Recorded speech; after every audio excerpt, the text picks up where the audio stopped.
welcome to NK Johnson's vlog, and today we are here at NELIA'S kitchen, guys. And to those people who are new here in my YouTube channel, please don't forget to subscribe, guys, and hit that bell button. And if you like my videos, then you can like also. And if you have some question, comment. And if you really want to share my video, guys, please kindly share. And yes, guys, thank you for coming here.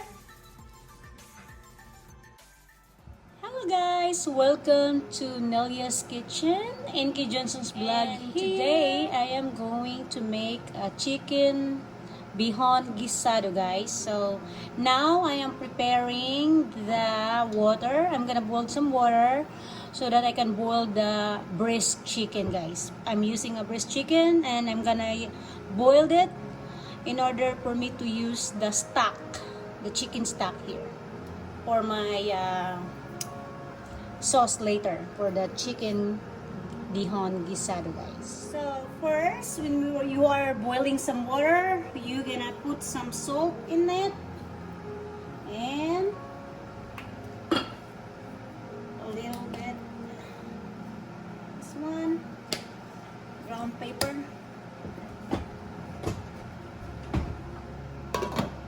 We are going to get the chicken breast and then we are going to wash it.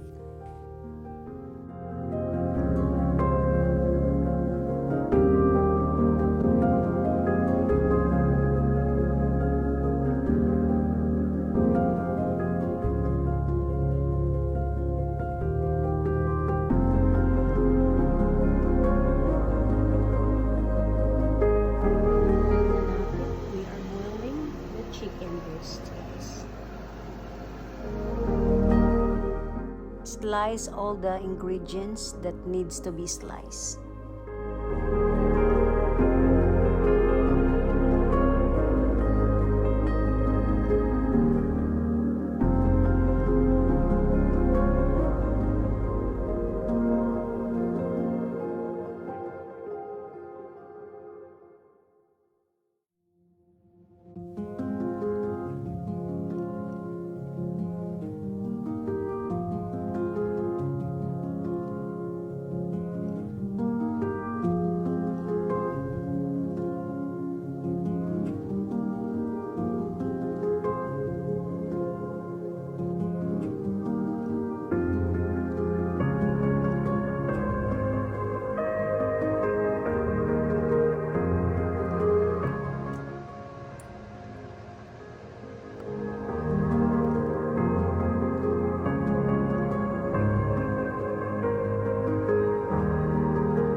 When the pan is ready, and pour some oil, and then when the oil is warm, it's ready for you to put the onions, and when the onions is brown, put the garlic, and then you can put your chicken meat.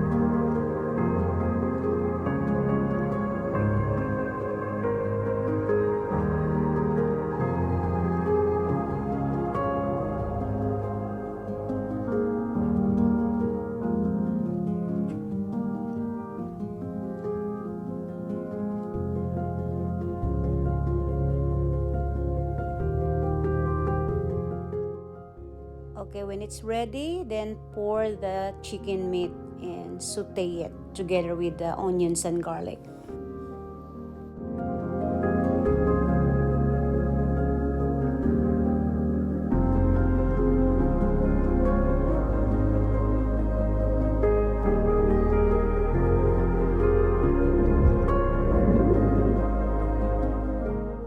Since you have this chicken stock, that's the one that you're gonna use for your sauce for your chicken bihon, guys.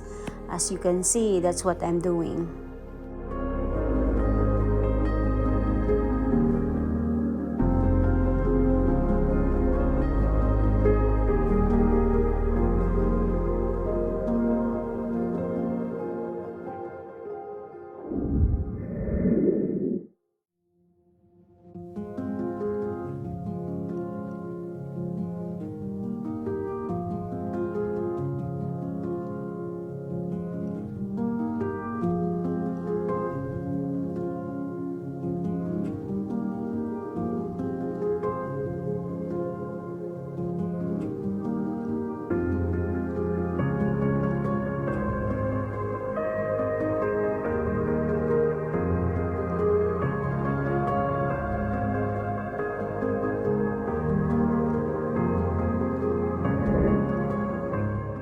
Since the chicken stock has a flavor already with the salt and brown pepper, now what I'm putting is a brown sugar, guys, so that the taste of the chicken bihon would be sweet and a little bit salt, guys. So that's what I'm doing.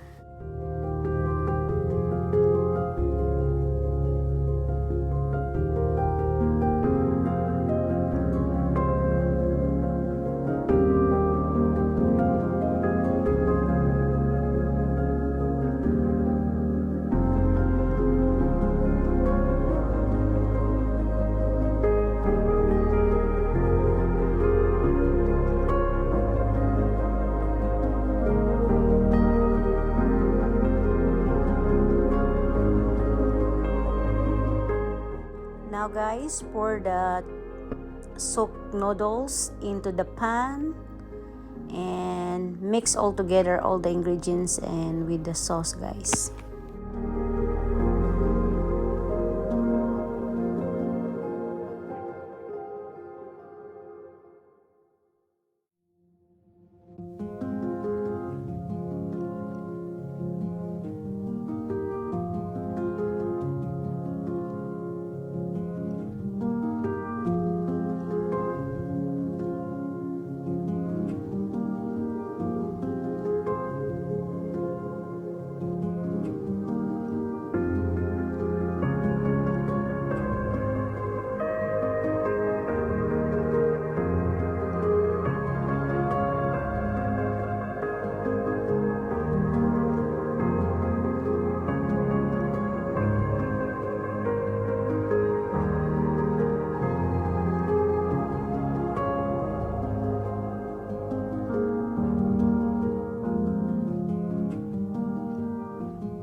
It's done, guys, and it's ready to eat.